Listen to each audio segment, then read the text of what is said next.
Welcome back to the State of It podcast, where we are recording remotely this time, and I am back here with my dad. Dad, how are you? I'm really well, H. Looking forward to our conversation and looking at that early morning face of a student who's got out of bed hours earlier than he's used to. Yes, yeah. Well, you've got to do the stuff that's important, I guess. So today we're going to be talking about the rulers of the waves, the past, present, and the future. Once the British Empire ruled a quarter of the world and its navy ruled the waves, today the oceans are contested by new generations of powers. How did we get here and what's next? We're going to talk about the past, present, and the future of maritime power. The first segment is going to be about the past, about British power. Dad, what allowed Britain to dominate the seas in the 18th and 19th century? So basically, the fundamental reason why Britain became a sea power is it's an island with a very, very long coastline, and I'd say a high ratio of coastline to internal volume. So the majority of the populations, like the Dutch, were close to or connected to the sea. And that involved trading, it involved fishing, and then it involved the ability to defend yourselves against marauders. And from that, we saw warships develop. The first race galleons appeared with the Elizabethan era, which gave Britain the ability to fend off the Spanish Armada with their larger, more cumbersome ships, which were like castles on the sea. And then from there, once we developed these USPs, we started to move around the world. And one of the qualities that was really interesting is sailing around the British Isles is really challenging. The winds, the currents, the coastline, the rocks.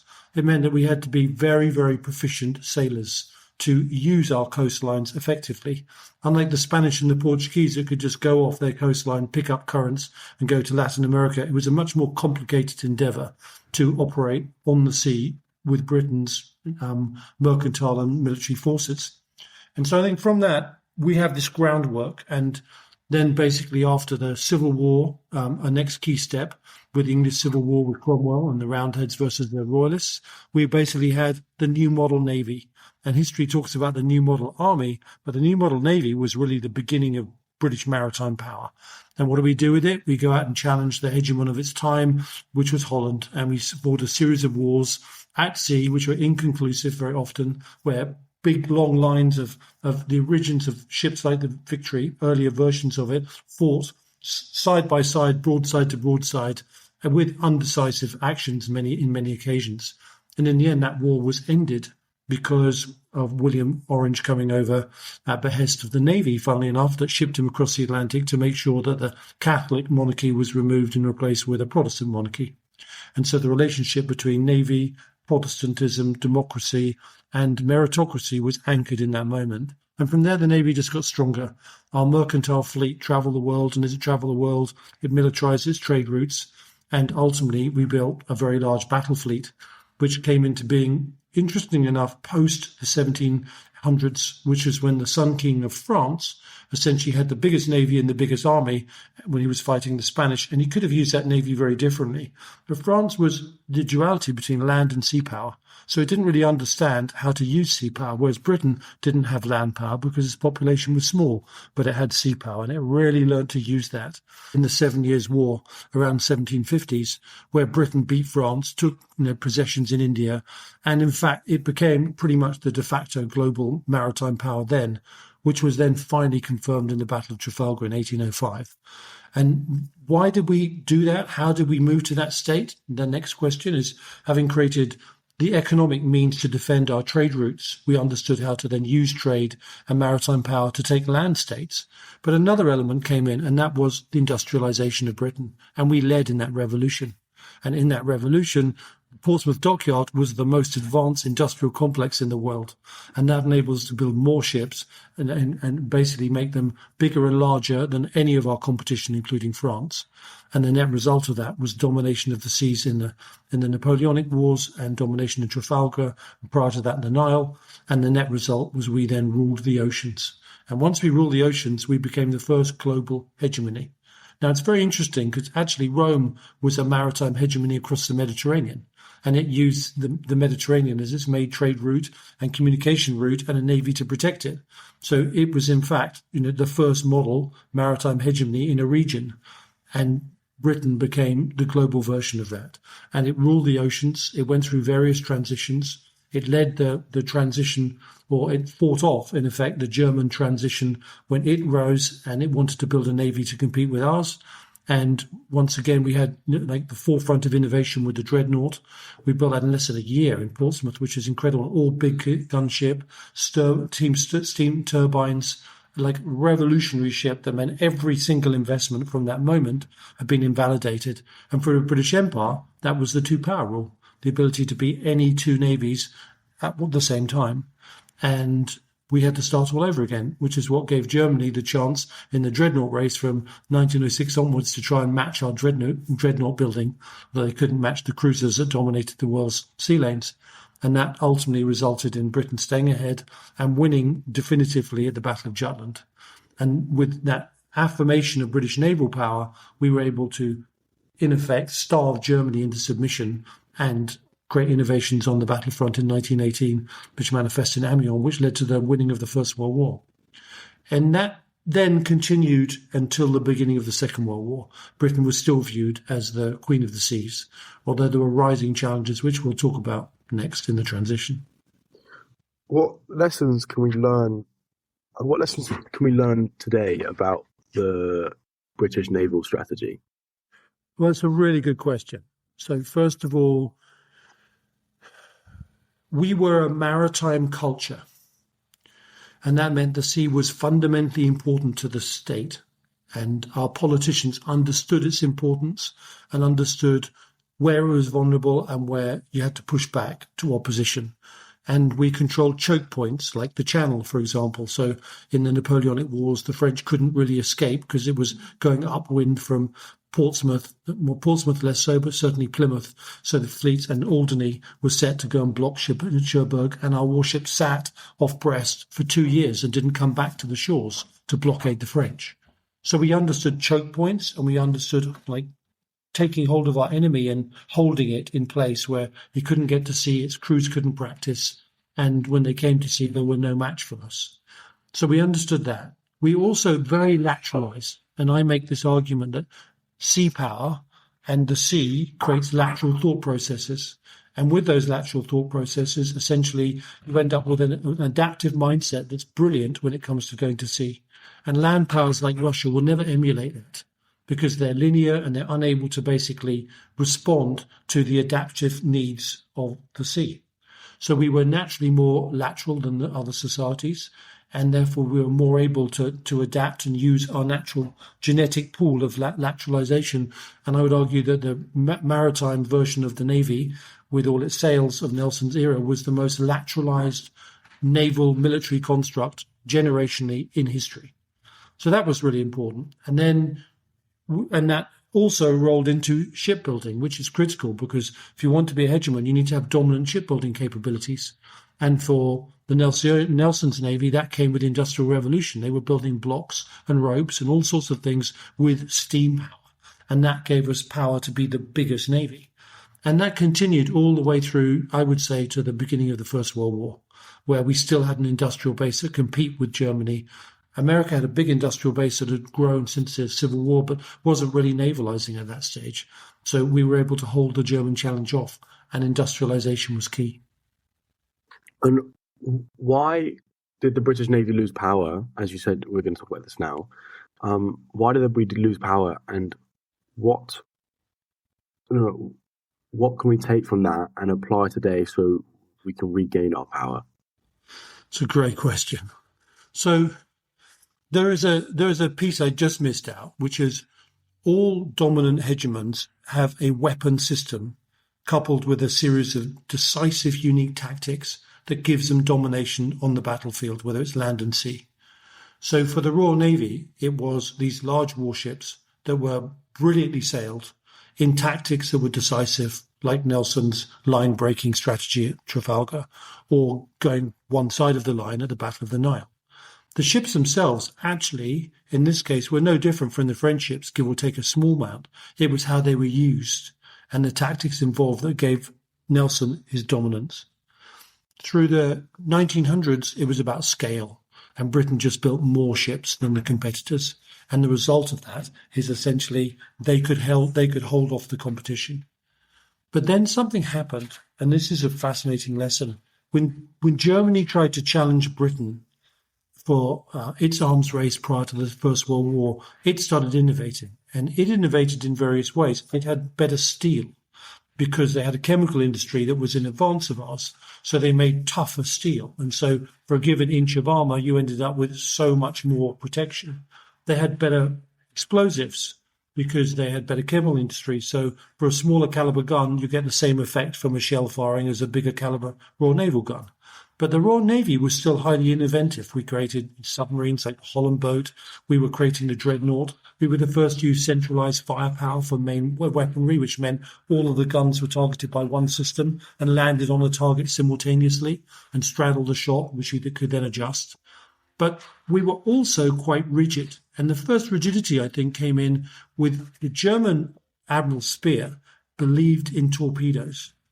And Jellicoe believed in gunpowder. So when you go and look at what happened at the Battle of Jutland, the first thing that happened is that it was a trap. The Germans thought they could lure out the main British battle fleet and the battle cruiser fleet, could destroy the battle cruisers and even their odds. And Jellicoe was drawn into the trap by the Germans, and then Jellicoe reversed course. And if he hadn't had 4 very modern battle cruisers, which are really like battleships, going as fast as battle cruisers with the equivalent protection of the battleships of his time, he would have been destroyed because they fired a rearguard action. But he drew the Germans into the main fleet commanded by Jellicoe. And when Jellicoe saw the fleet, he started to deploy his ships from column to line. And as they came out the mist, they opened fire and the Germans turned in this hail of shot. They did a 180 turn simultaneously, called a battle turn, that they couldn't be replicated in the Royal Navy, so they were dumbfounded what happened and disappeared into the mist. And then Speer did something really bizarre. He turned around and came back again, and Jellicoe anticipated where, but this time he had his whole battle line aligned. And they came into an absolute, tumultuous fire, which was so damaging. It's not really truly recorded in the books. It's what put the Germans out of action for the war. And the way they protected themselves was by sending their destroyers out in front, firing torpedoes. And Jellicoe had a very simple decision. You either go into the torpedoes, where you'll lose some of your ships. You keep broadside on, which you lose 1/3 of your ships, or you turn tail and you go the other way, and the torpedoes run out of juice, in effect, and fall harmlessly away. There's a great story of HMS Thunderer with 4 propellers and the sailors watching this torpedo trapped by the propeller wake, moving up the transom, slowly closing the distance, almost about to hit the Thunderer until it ran out of fuel.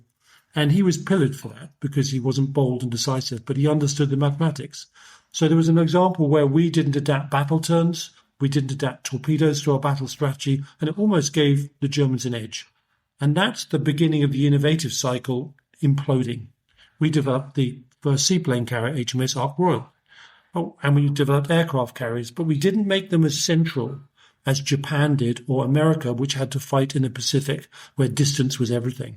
So we were slower to make aircraft carriers our central weapon system. And we still believed the battleship had relevance. And indeed, we sent the Renown and the Rapal and the Prince of Wales down into the Singapore, and it ended up going forward without air power and being sunk very quickly because we didn't appreciate that air power dominated battleships. And that's very typical, where a hegemon has become powerful because of the battleship, holds onto it for too long, and newer systems adopt weapon systems that overwhelm it. And that's the key. We failed with our industrial base, although we built almost as many warships in some ways as the Americans. They had far more, double the carriers we did by the end of the war. Our industrial base and shipbuilding was less than the Americans, and they developed technologies that basically dwarfed ours by numbers, not by technology.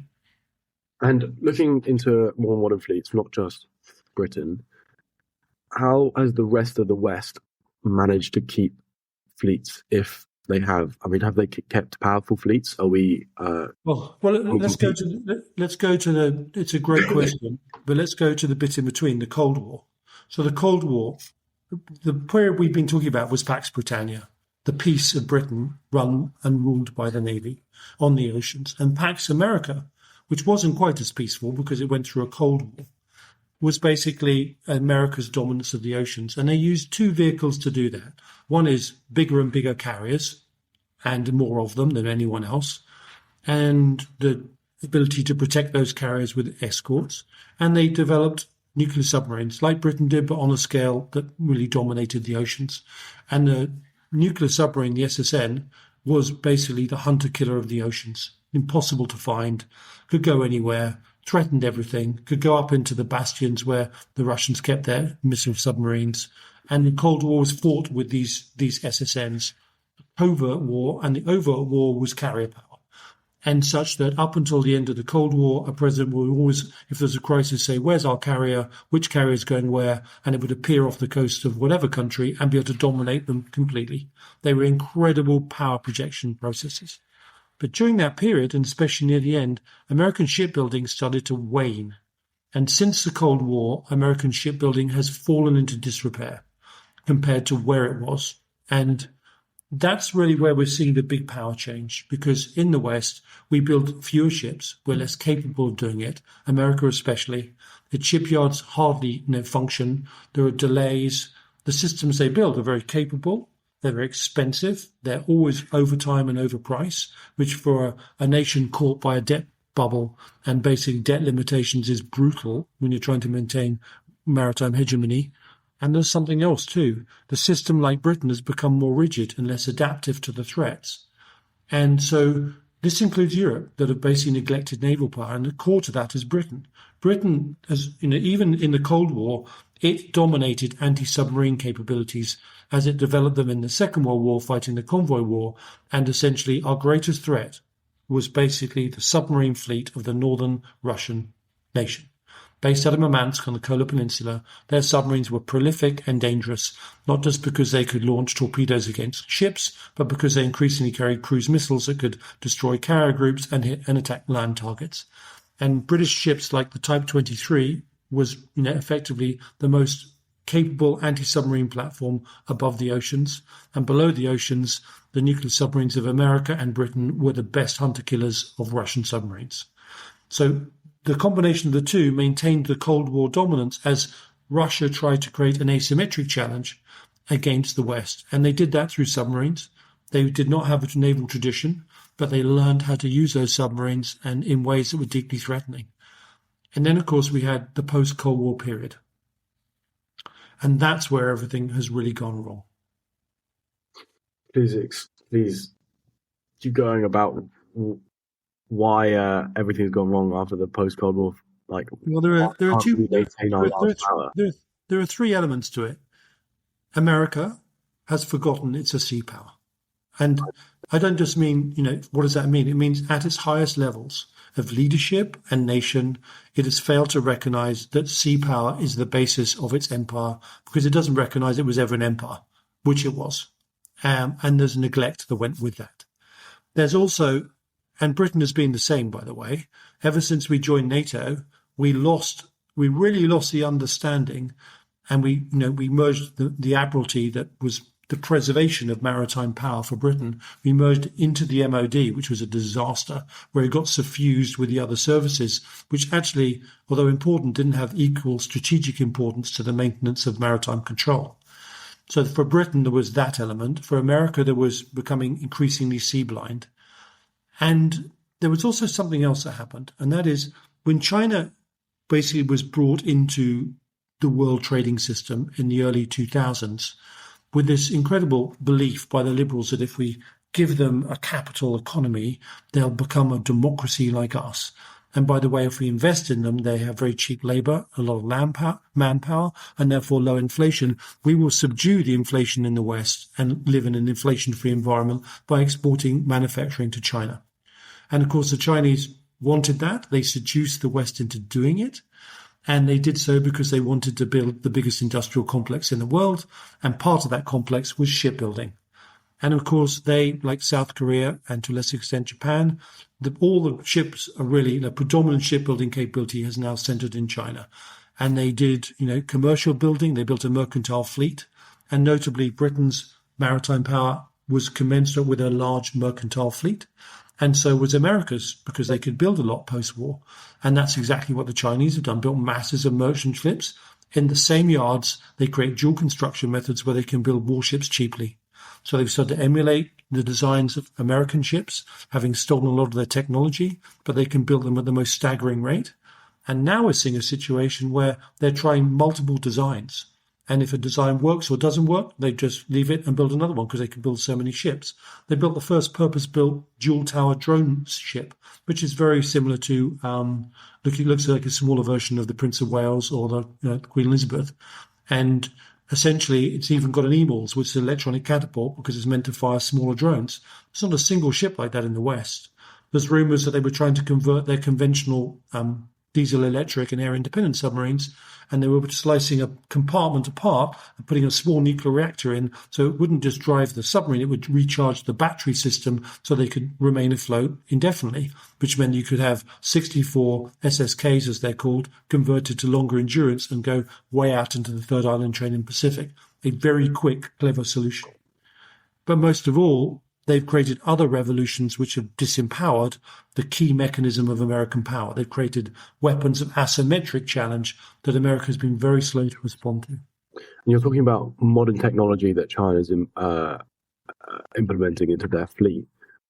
If the West, I mean, mainly, America and Britain and NATO and so on, if we use the same ideas and technology and implemented them into our navy, could we still be competitive, or is it too late? Well, we have a scale problem, but let's just look at technology.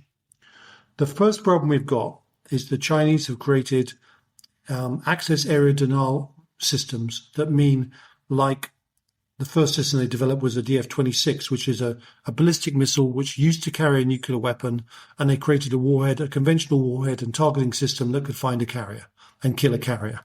Now, one missile isn't going to kill a carrier because it's escorted by Geas-class and Trichondra-class warships that basically carry the Aegis system and can fire systems like the SM-3, which is an exothermic kill vehicle, as in killing a ballistic missile in the outer atmosphere, or the SM-6, which is a terminal intercept missile out to about 250 miles.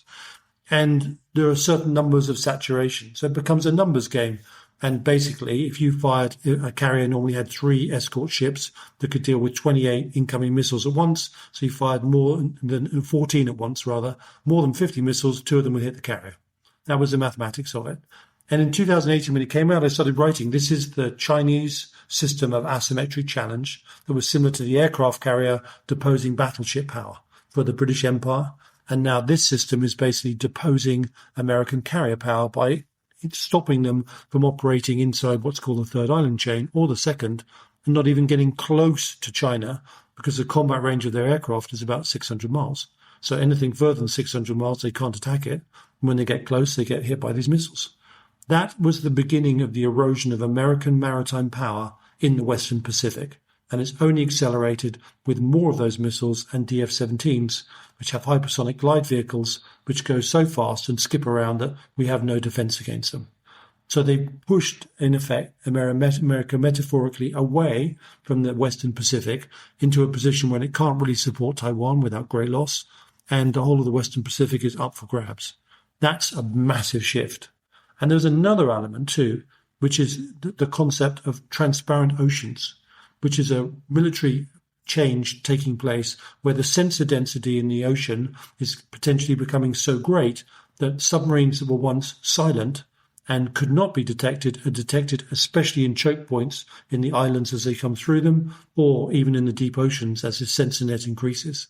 So just as we went into the First and Second World War with weapon systems that were dominant at the beginning and then became literally irrelevant at the end, some of these systems like carriers and submarines are going to find themselves very challenged in the war ahead.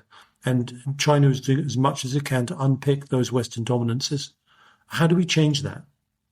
That's your question. Well, I think all warfare is between offense and defense. And so right now, Chinese offense destroys American defense.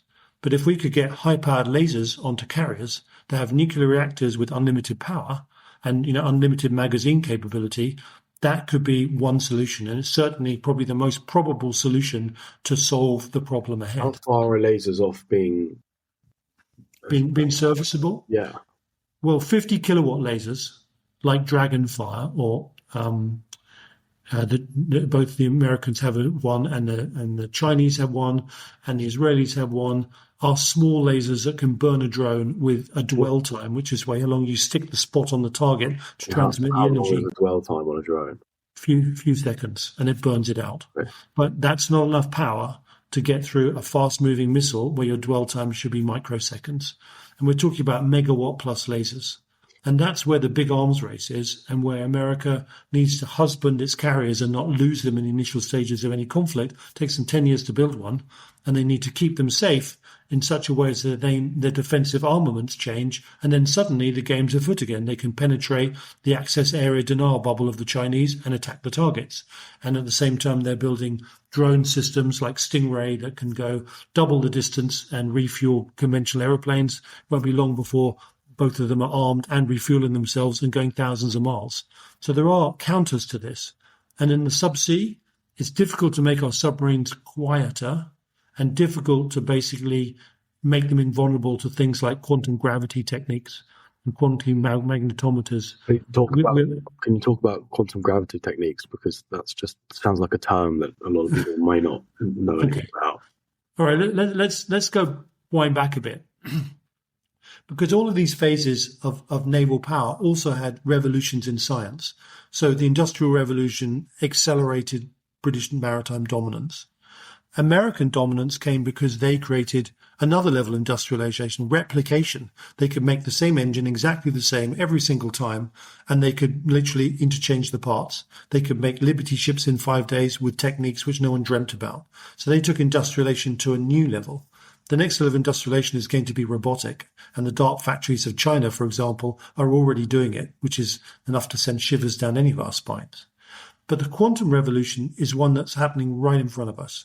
It's the subject that I studied at physics that used to blow our minds, and it was all about the quantum mechanics of how the world was a quantum universe. And I remember at the time, which is back in the 80s, we thought it was a wonderful theoretical construct that was difficult to get our heads around.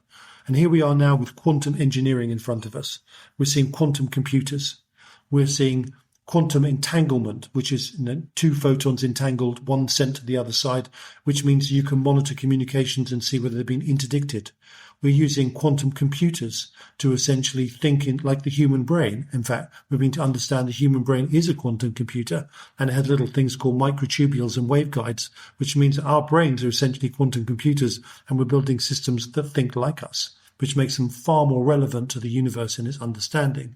And then we're developing quantum centers using these super sensitive entangled particles. We can detect magnetic fluctuations that we couldn't dream of.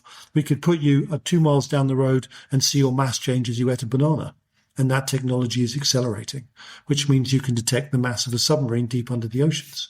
So that's a new revolution that's happening, and the Chinese are right on the cutting edge of that. They've chosen quantum communications because they know that every world war is won by the West because they broke the codes of their enemies, and this will make unbreakable codes. They're using quantum AI and computers to do other things like battlefield control.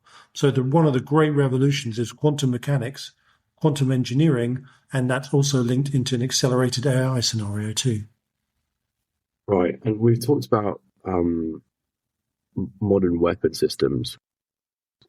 What about if the West implements a modern shipbuilding system like China's been using, like with robotics, AI, digitalization, all that stuff? Is if we implemented it, as soon as we can, someone brings it up, we implement it, could we still be competitive and make a large scale fleet? So this is one of my favorite Hail Marys, right? This is what we've got to do. At the moment, the Japanese and the Korean yards are even better than the Chinese yards. The shipbuilding techniques and their automation levels are off the planet. So we have two allies that we can utilize two ways. One is we can utilize their shipyards right now to build warships. And after all, the Japanese built an equivalent Aegis-class warship to the Americans, similar technology, and they build them on time in a fraction of the time and a fraction of the cost. So why America wouldn't outsource the building of Aegis-class destroyers to the Japanese is madness. The Australians, for example, are buying an off-the-shelf Mogami frigate, which is a stealthy frigate, very sophisticated, because They just can't make them fast enough themselves. So you utilize their current building capabilities. That's just part one of it. The other part is you get them to bring all their technologies to the West, into America, into Europe, and accelerate our shipbuilding. You encourage their investment, and you need to do it so that we have indigenous shipbuilding, A, for our economies to benefit from the defense investment, but B, because, as I've written about time and time again, Japan and South Korea won't survive the first onslaughts of basically the Chinese expansion. So suddenly, if you become dependent on those shipyards, you're nailed because you can't do it yourself. So I think that dual action, and Trump is at the moment going to Asia, and one of the key topics is to speak to South Korea and get South Korean investment into American shipyards of the order of 150 billion, which is what is needed. And there's a great deal of issue that's gone with the fact that Trump has ordered some Finnish icebreakers because they couldn't be made at home, and the battle for the Arctic is accelerating, and America's icebreaker fleet is very limited. So it's got to be a combination of both. There isn't one solution or the other. But really, and the same for Britain, we have just managed to do a deal with Norway for our Type 26 frigates. Now, Norway had no other choice but to choose the best ASW platform available because Norway's main threat is Russian submarines. They're right near the Kola Peninsula bases. But they've taken 5, and we're meant to have 8. That's 13. And the Navy needs double that to really operate. So we need to build more, and we need bigger shipbuilding facilities, and we need to invest in them in the UK. And we need to break away from this idea that shipbuilding is about people and jobs, and we need to automate them because then they can work 24 hours a day. Then they can work in different places. So our survival depends on robotic automation and scale. I think we can do that, but the whole world is available for that. It's Europe, it's America. Even Latin America might be encouraged to do it if we lose the Pacific and we're facing an expansive China. So it's not lost, but we do need to wake up. What is this Battle of the Arctic you mentioned? So the Arctic obviously was never really considered a viable seaway before climate change. And one of the things that happened is that climate change has changed the ice flows such that ships can now travel through the Arctic. They can go up, to the east of China and Russia. They go through the Barents Sea, round the top, past Russia, through the North Sea, and it shortens their journey time by a massive amount. It's the opening seaway. And there's, in fact, a container ship that just did it in record time in the past couple of weeks. And I was asked by a journalist what I thought about it. And I think, well, it's the opening of a seaway, which is long overdue.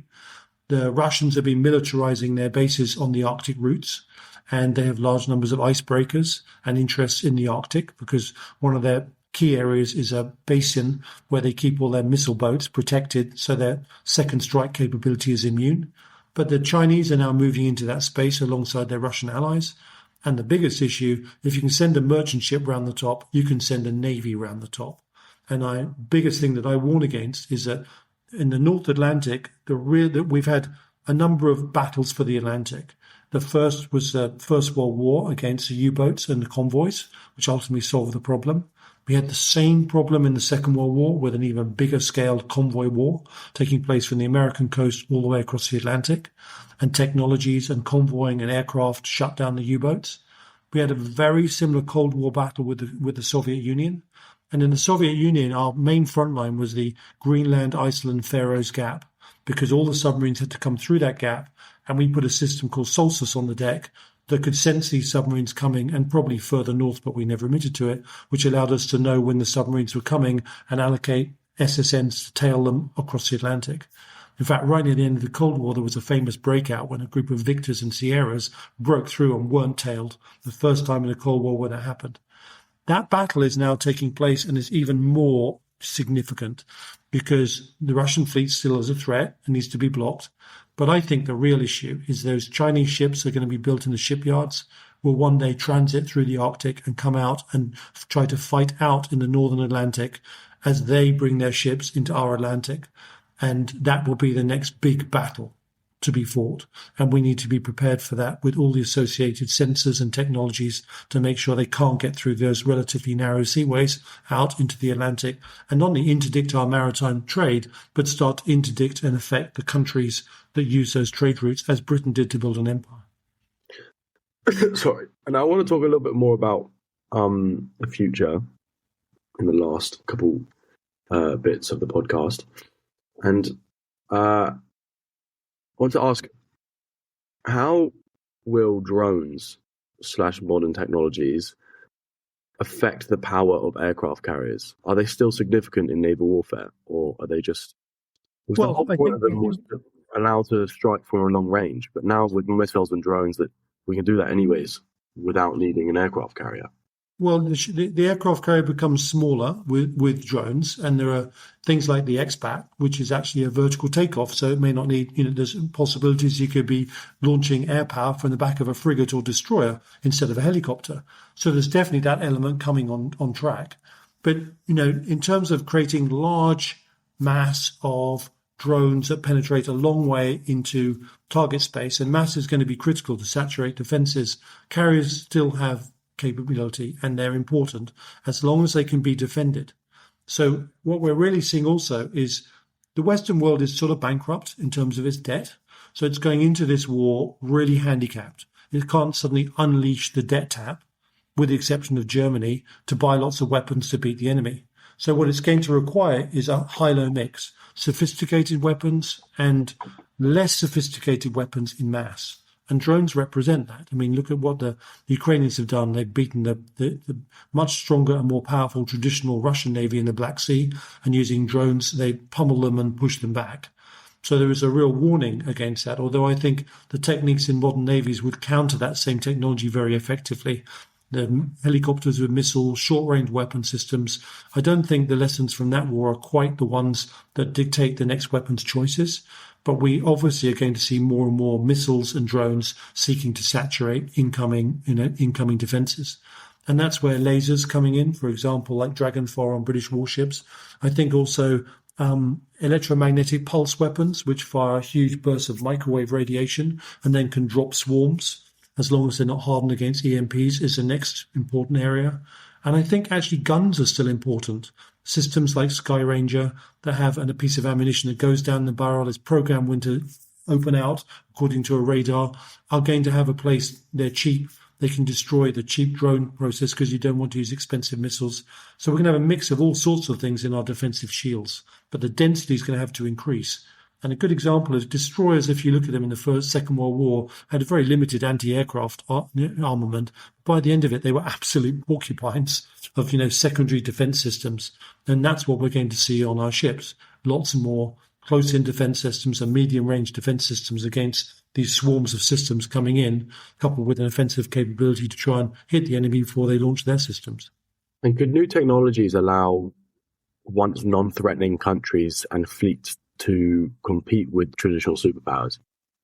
Well, yeah, I mean, you could argue that, drones are going to create cheaper and cheaper systems. So the threshold of doing that and creating lethal systems is definitely lower. But I think one of the things is, if you take a beam weapon needs to probably work with a big power source. And there are not many nuclear-powered surface ships like the carriers that can then really use those and become absolutely invulnerable to attack. So I think this defense offense is going to swing a lot. But you're right about, look what the Houthis have done. Houthis have closed the Red Sea. It's really important, this, because I talked about the hegemonic weapon of challenge with the Chinese and how it had changed American hegemonic power and finished it forever. History books will write. But the real reality comes in the Houthis, who've managed to stop the Red Sea and the flow of traffic through the Red Sea with relatively cheap ballistic missiles, with optical sensors, and they're difficult to counter. We use our expensive missiles in doing so. It's been hugely successful. It's a good example how a small organization, or relatively apparently threadbare organization, can hold a maritime hegemony at risk. So yeah, we're seeing a lot of those asymmetries. And we're awaiting some kind of weapon system like lasers that redresses the balance for bigger powers that first introduce them over the smaller powers that can apply leverage now. What countries could these smaller powers be? Because we know India is a rising power. Are there any other countries that?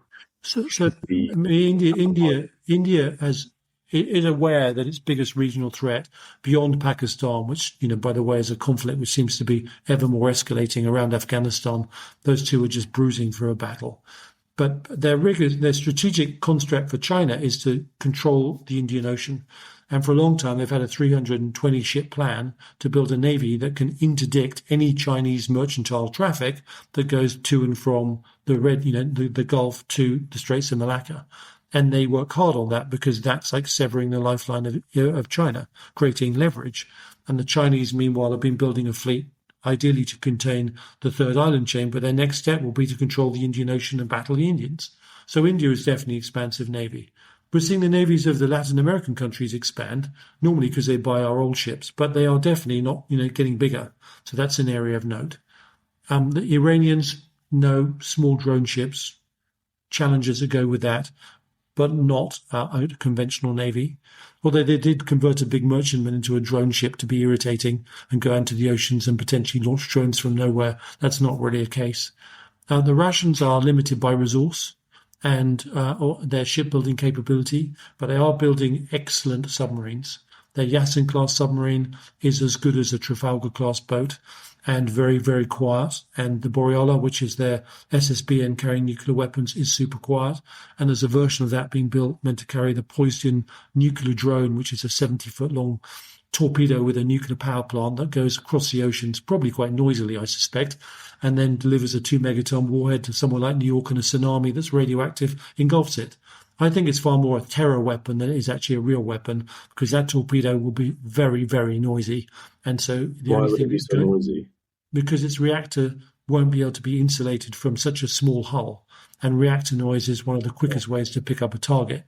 But what it does do is travel deep. And the argument is it's deeper than any Western torpedo can interdict it.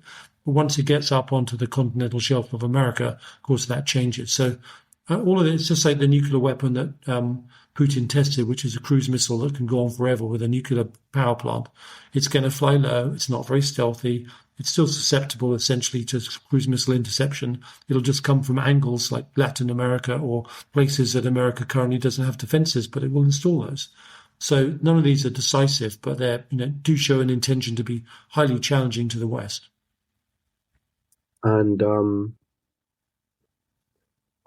what lessons, if any, from history can we use to guide our strategy right now? That's my last question. It's a great question. So let's say for America, they need to wake up that they are a sea power that forgot they were a sea power, and they need to fix that. I think they are waking up, but I think they need to move faster than they are. And the same goes for Britain. Britain's fundamental role in NATO is not to provide a land army, because Germany and Poland and the continent can do that. Our main role is to protect our airspace and the airspace around us, and to protect the Northern Atlantic. And we have failed. We've left our navy in a dilapidated state. Our warships are few and in poor maintenance, and their weapon systems are in disregard. And we in Britain need to realize we are a sea power with the NATO and responsibility of protecting the Northern Atlantic. And we really need to wake up to that. And in that process, we need to accelerate our shipbuilding, build more type, 45 stroke, the new 83s, which are missile protectors. We need to build missile defenses for Britain, so then we can operate a defensive mechanism onshore and offshore. And we also need to build our submarine fleet. So Britain needs to put maritime power first. And one of the things I really argue is maritime power is very different from land power. When you have a big army, it just sits there and you spend lots of money and maintain it. And that was how the Soviet Union's demise was accelerated. It had a huge standing land army, and it was running out of revenues as the commodity cycle decreased. But navies are really different. Navies protect trade routes. Trade routes do trade, and trade brings economic power, which was the basis of the British Empire, which was why this little country dominated the world, because it created a massive trading network protected by the navy. And of course, with the navy and the leverage, you do more trade. So I would argue that actually sea power is an instrument of economic expansion, not only in building the ships, creating mercantile shipbuilding and war shipbuilding, but also in this idea that essentially you control trade routes and trade relationships as a result of it, which bring resource back to the country. So I would strongly urge Britain to wake up and find its roots as a sea power and eradicate the sea blindness that's all over the place, and realize that our future and our security comes from the sea. A little bonus question to end the podcast that I forgot to add in. I don't know why we said we can't put it on our dad. The question is, what do you think is China's global grand strategy for maritime power? That's a great question, which is why we've got to answer it. So its strategy starts with the dominance of shipbuilding. So it's built dominant shipbuilding capability. It's now building ships of contemporary capabilities to essentially America and the West. And its strategy is to initially replicate the Japanese expansion curve, which takes it all the way down to Australia. Only this time it chooses or plans, I believe, to be successful at the Battle of the Coral Sea and control Australia and New Zealand and control the whole third of the island chain. That means that essentially America is evicted from that zone. And then once it's evicted, it will consolidate its resource chains with continental Eurasia and its maritime chains with the third island chain, and it will build thousands and thousands of warships. And at some moment, those ships will then start to come out. They will go east and west. They will start to control the Indian Ocean first, because that controls the secure route to the Middle East and the East African coast. They'll start to expand to impinge on the Eastern Pacific and the coastline of America. And at some stage, they'll see to come up round through the Antarctic route and down through the north part of the Atlantic, the Iceland Faroes Gap, to control the North and South Atlantic. And they will replicate the same sea power process that Britain used essentially to build its maritime power and that America just quietly took the baton from at the end of the war. And that's their plan. And a little add-on at the end, assuming the West knows about the maritime power, which we should, do you think this threat quickly is going to wake up the West, or are we just going to keep ignoring it like we have? Well, we are in a state of extinction dissonance. So, for example, I started warning in 2018 about anti-ship ballistic missiles destroying carrier power. Finally, in 2024, officially, like people at Hexeth actually said something about it. So that's 6 years from threat to reality, belatedly responding to it. In the case of shipbuilding, I've been warning for an equal time where the shipbuilding power is and the threats from it. And now America is truly waking up to it.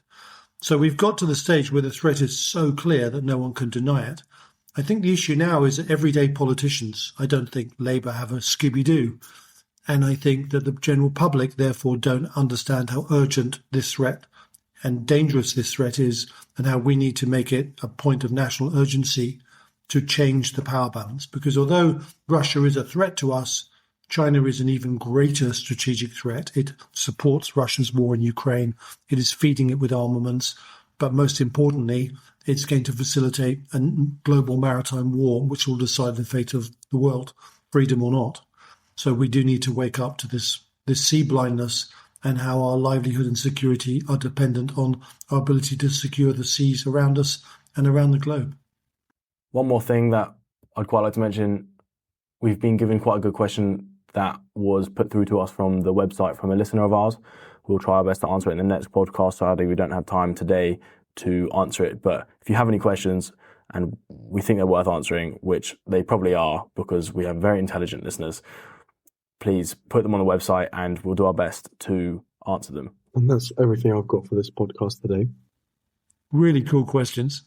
Hopefully Winnie will listen to this somewhere afloat on a warship. Hopefully, yeah. And hopefully everyone's going to listen to this and go to the website and check out www.davidmurrin.co.uk. Go look at the Murrin Nations Insights. They're very interesting. That's what a lot of the podcast is based on. Not talking about the stuff that's mentioned in there too much. So it's still new content. And you can also go check out the Instagram, Murrin Raw, where there's a lot of new content and short snippets that are quite entertaining.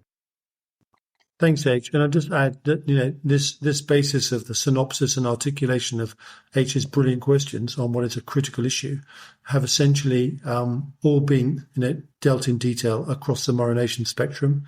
If you're interested in sea power, it's one of our key themes because it is so critical to hegemonic power, Britain and America, and the future of the West. So I urge you to really get submerged into this whole area and learn more about it because our future really does depend on it.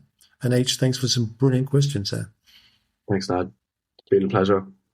As always, my son. See you soon.